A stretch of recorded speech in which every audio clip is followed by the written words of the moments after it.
Chapter 17. Martin cast out several devils.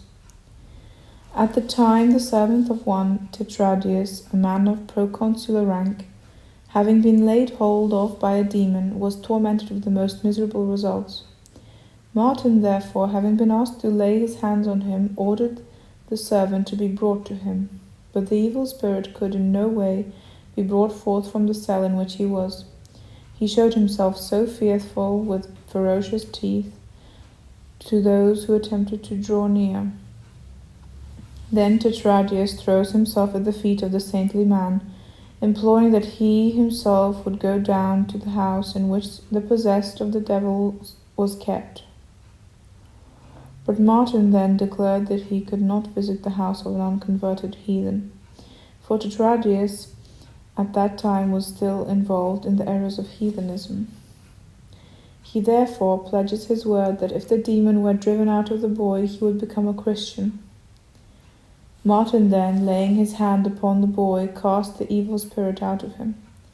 On seeing this, Tetradius believed in the Lord Jesus and immediately became a catechumen, while not long after he was baptized, and he always regarded Martin with extraordinary affection, as having been the author of his salvation.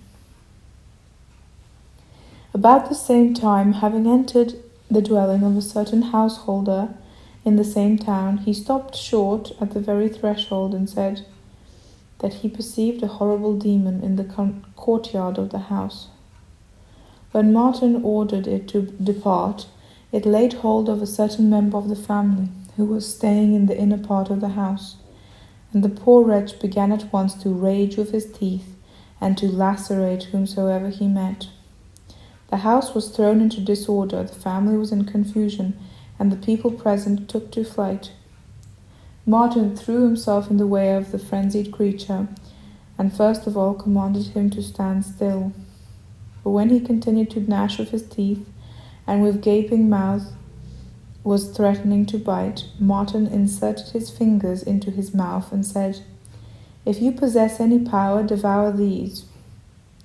But then, as if red-hot iron had entered his jaws, drawing his teeth far away, he took care not to touch the fingers of the saintly man.